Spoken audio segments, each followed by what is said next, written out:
This is Life Prepper here, the World of Joan. And today I'm asking a simple question. Why do we prep? And we all prep for different reasons. But then when it comes down to it, we still prep for one main reason. Something don't feel right. We don't know what it is exactly. We could say that, some people prep because they worry about a solar flare. Some people prep because the nuclear reaction of things. Some people prep because the economics collapse. Whatever reason is, we all prep for basically different reasons. But then again, we all prep for the same thing when something happens. Now, not all preppers are very outspoken. A lot of them just really laid back, and they keep very quiet about what they do. They might talk to some people sometimes, but most people don't understand a prepper. They don't understand the way they think. They think that we're all super paranoid, the world's out to get us or whatever. And it might be so, who knows? But the thing is, we prep because we feel something just isn't right. I started feeling like that several years ago. Something just didn't feel right, and it kept gnawing at me and gnawing at me, and I kept wanting to move somewhere else. I wanted to start over. I wanted to get back to nature more. I wanted to reteach myself things I was taught when I was a child, or learn more stuff, and I wanted to share the information that I learned with other people, which may help them in the long run. Will something happen tomorrow? Who knows? Will something happen 10 years from now? We don't know. It may not even happen in our lifetime, but it can happen. So the knowledge that we pass on to the generations down will make a difference in it, whether people survive or not. Because if SHTF does happen, things is going to go crazy. And people who has taken time to teach themselves and to teach their children or teach their friends or teach their neighbors or teach their relatives how to do things to survive will mean a difference. So these preppers aren't so paranoid after that. Now, don't get me wrong, there's some out there is playing in left field. Doomsday Prepper TV show is a very interesting show, and I do watch it from time to time, and I find ideas. But what they've done is they've picked out people they have put on that show and has made them all look stupid. Pretty much so. Most of them really don't look like, they look like very eccentric, and they have backlashes on them. So the thing is, not all preppers are like it. You're not seeing preppers running around with signs on them all the time saying doom and gloom. You're not seeing them acting crazy all the time. They're just sitting there basically trying to figure out how to survive one day to the next. And they all usually within their own little group, because you know what? Most people don't understand this. Most people, they think about just going down the store and getting what they need at the time. They think they're going to have gas for tomorrow. They think they're going to have a roof over their head for tomorrow. The cost of living keeps going up every day. The reason for me, a lot of it is cost of living. A lot of it is the economic collapse can happen very easily as programs keep getting cut back. The homeless are being chased out of different states. It's become illegal to feed the homeless. And many of these homeless people are not all drug addicts. They're not all drunks. Many of them are people who are mentally ill, who was kicked out of mental institutions or whatever. Many of them was people who lost their jobs, lost their livelihood, and just gave up. They gave up. Many of them came from very good families. Many of them came from very good jobs. But they wound up in the streets for whatever reason, and they just stayed there. Their will to get back on track was taken away from them. Trying to find a job, and you're living on the streets, and you go and you're looking for a job, and then they're going to ask you where you live at. When's the last time you had a job? Where are you staying at? What are you doing? Do you have clothes to wear? Do you have this? Do you have that? They don't want to hire a homeless person. Then you have, of course, the temp services and stuff that people have to go through, the day laborers and everything. And these people have to get there super early, and they have to wait and hope they get picked out for a day laborer. Hope they get picked out. And if they don't, they just don't. So we prep because we feel something isn't right. Doesn't mean we're all centric. Doesn't mean we all see things around every corner. We just feel something just isn't right. And it could be just something we've seen on TV that just bothered us to the point.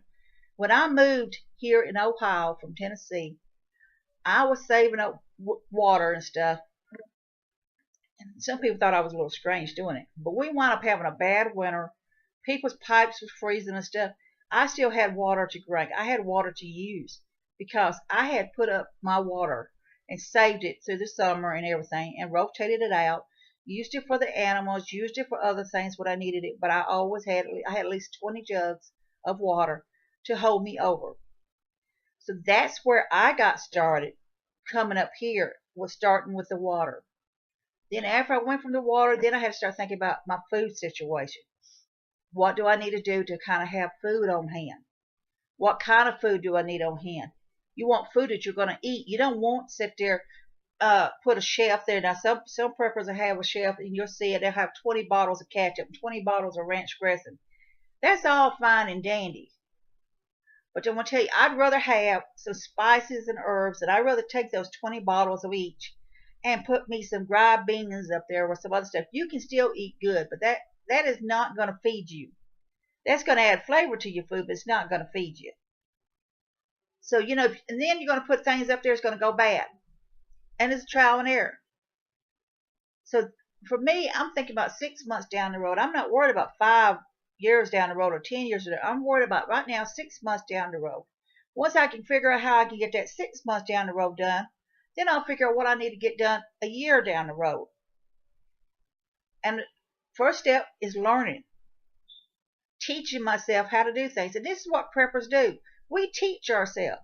Now, I don't own a gun.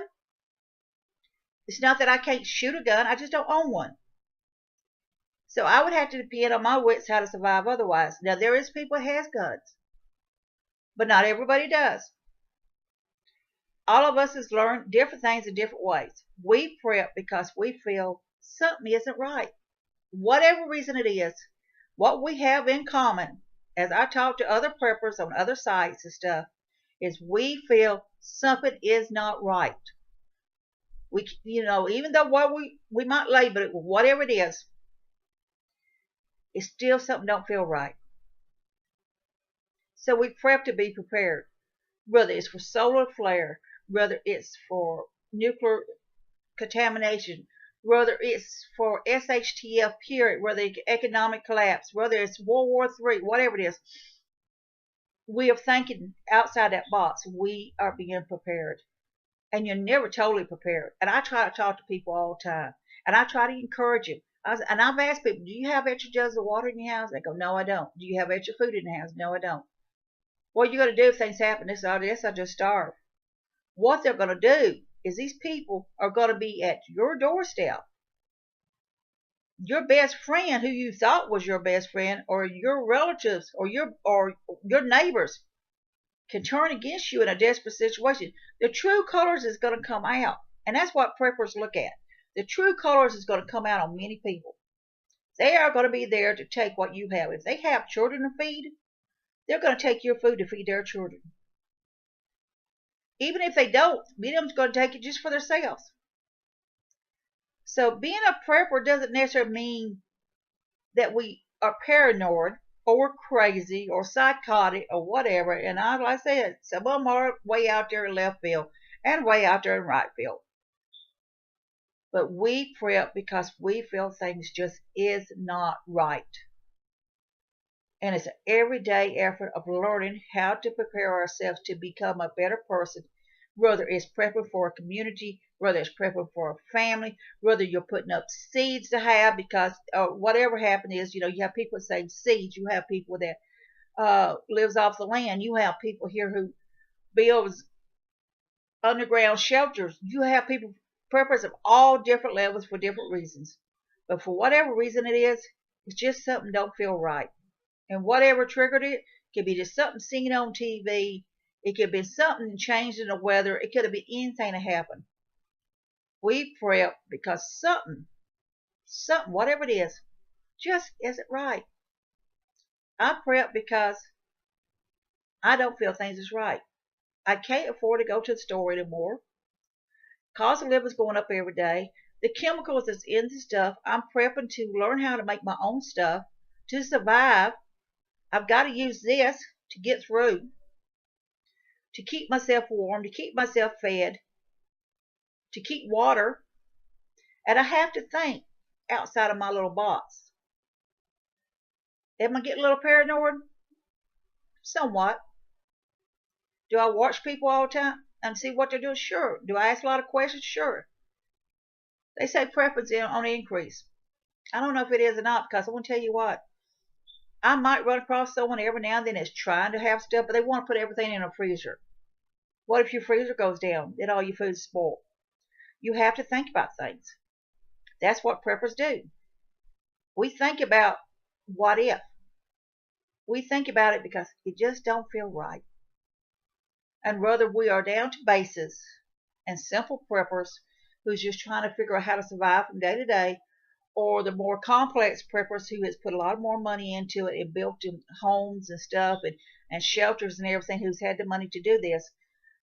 Most preppers don't. Most of us live in urban survival areas and stuff. We've got to think how to survive within our own apartments, our own homes, our own communities. So we just want to try to survive. So we're not all out there preaching the gospel to people. We're not sitting there saying, man, most preppers talk among themselves. So like I said, we prep because we feel something just isn't right. Something pushed that button. Something opened our eyes up. Something changed. And maybe that's the reason you may need to prepping too. Something might just push your button one day and you realize that you need to start prepping too. So from the world of Joan, live prepper here, I want y'all to be safe, be happy. Bless you all.